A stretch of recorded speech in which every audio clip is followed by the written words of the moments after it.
Welcome to a deep dive into the world of weight loss. Whether you're just starting out or maybe you've hit a plateau, uh, we're here to kind of help cut through all the noise and figure out what actually works. We've got research articles, expert insights. Yeah, ready to separate fact from fiction. Exactly. Yeah. And I think a good place to start is with those myths we've all heard a million times. Yeah. Like the ones that promise you'll lose like 10 pounds in a week or whatever. Mhm. I have to admit, I used to believe that whole spot reduction thing. Like, if I did enough crunches, Oh, yeah. my belly fat would just magically disappear. The myth of spot reduction, unfortunately, it's just not how our bodies work. When you exercise, you're not burning fat from a specific area. Your body is tapping into energy stores from all over. So even if I do 100 crunches every day, I can't expect a six-pack to just poof appear. Not quite. A six-pack or any kind of visible muscle definition comes from a combination of overall fat loss through a calorie deficit and building muscle through strength training. Okay, that makes a lot more sense. What about those extreme diets that are always popping up? They promise rapid weight loss, but they always seem a little too good to be true. They often are.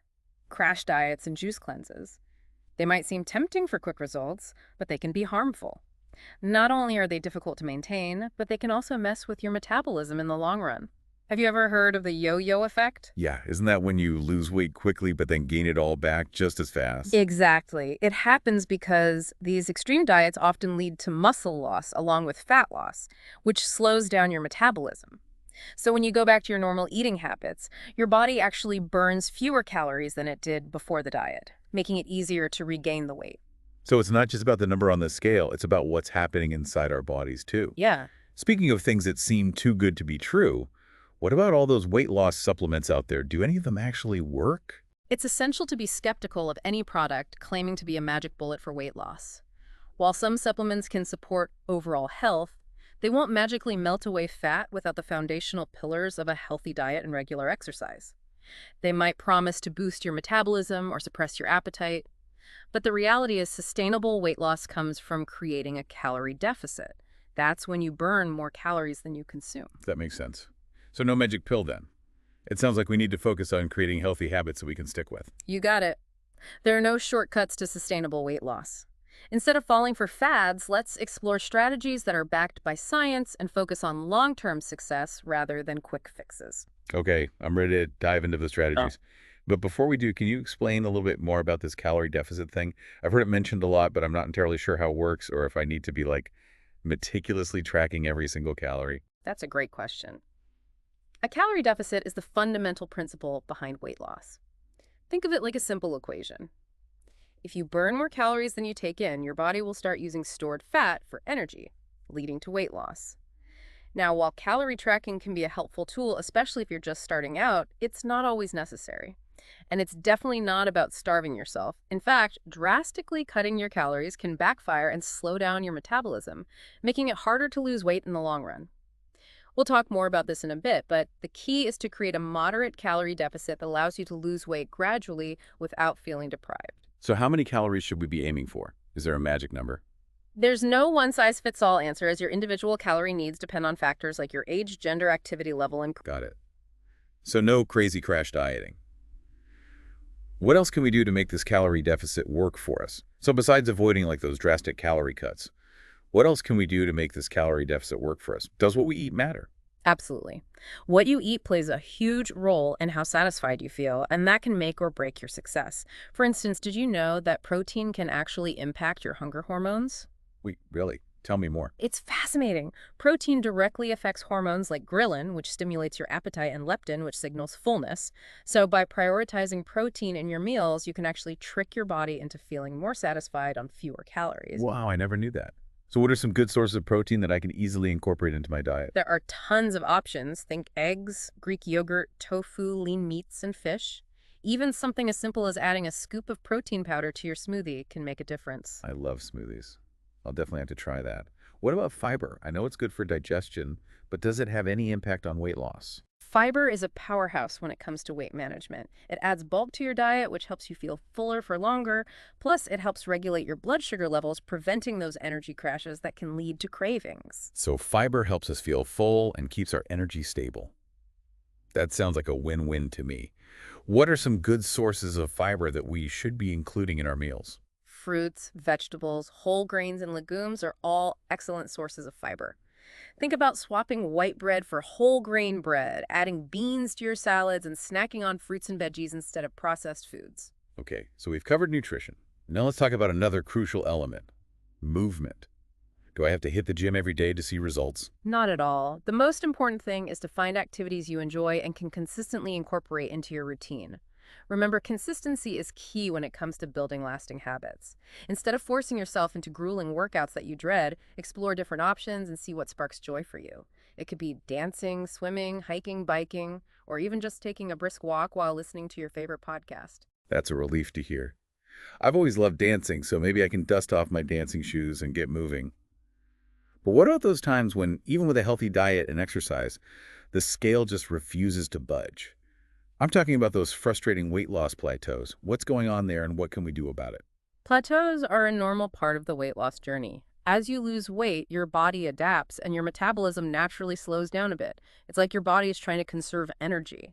But don't worry, there are ways to break through these plateaus and keep making progress. So what are some strategies we can use to overcome these plateaus? One effective strategy is to recalculate your calorie needs. Remember how we talked about your metabolism slowing down as you lose weight? Well, that means you might need to slightly adjust your calorie intake to continue seeing results. Even a small reduction can make a difference. That makes sense. Anything else? Absolutely. Incorporating strength training into your routine is another fantastic way to boost your metabolism. When you build muscle, you increase your resting metabolic rate, which means you burn more calories even when you're not working out. So hitting the weights a couple of times a week can help me break through that plateau. Exactly. Plus, strength training has so many other benefits like increased bone density, improved posture, and it can even help you feel more confident and energized. Okay, I'm sold on strength training. But what if I don't have access to a gym or like fancy equipment? No problem.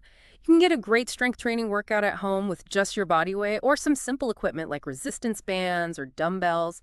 There are tons of resources online and even apps that can guide you through effective home workouts. That's really helpful.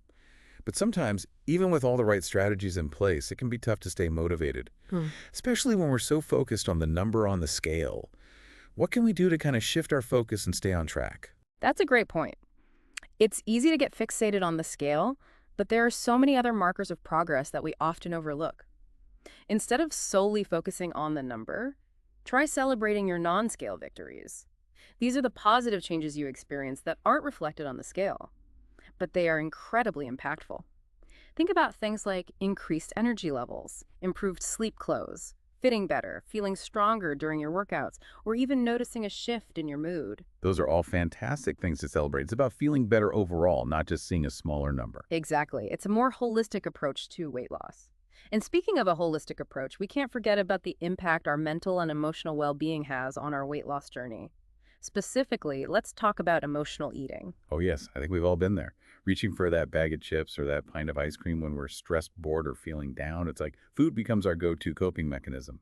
But how do we break that cycle? The first step is awareness. Start paying attention to your eating habits and notice when you're reaching for food for comfort rather than hunger. So it's about tuning into our bodies and recognizing those emotional triggers. Exactly. Once you start to identify those patterns, you can begin to explore healthier coping mechanisms. Instead of turning to food, what else can you do to soothe yourself when you're feeling stressed or down? Maybe it's going for a walk, taking a relaxing bath, listening to music, journaling, spending time in nature, or connecting with a loved one. Those are all great ideas. Right. It's about finding what works for you and creating a toolbox of healthy coping strategies. Right. And remember, it's okay to indulge occasionally. Depriving yourself completely can actually backfire and lead to intense cravings and overeating later on. The key is to enjoy your favorite treats in moderation and savor every bite. But speaking of moderation, let's shift gears and talk about another often overlooked factor in weight loss: sleep. Sleep. How does that tie into all of this? It plays a more significant role than you might think. When you're sleep deprived, your body produces more of the hormone ghrelin, which, as we talked about earlier, stimulates appetite. At the same time, it produces less leptin, the hormone that signals fullness. So basically, lack of sleep sets you up for a hormonal imbalance that makes you feel hungrier and less satisfied, even if you're eating the same amount as you normally would. Wow, that's fascinating.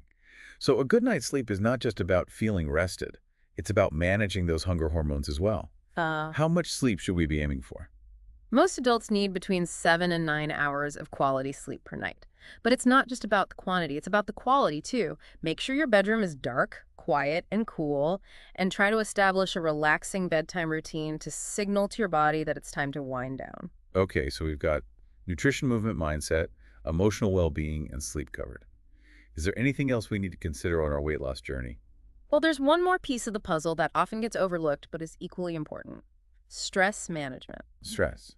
How does that impact our weight? When you're chronically stressed, your body releases a hormone called cortisol.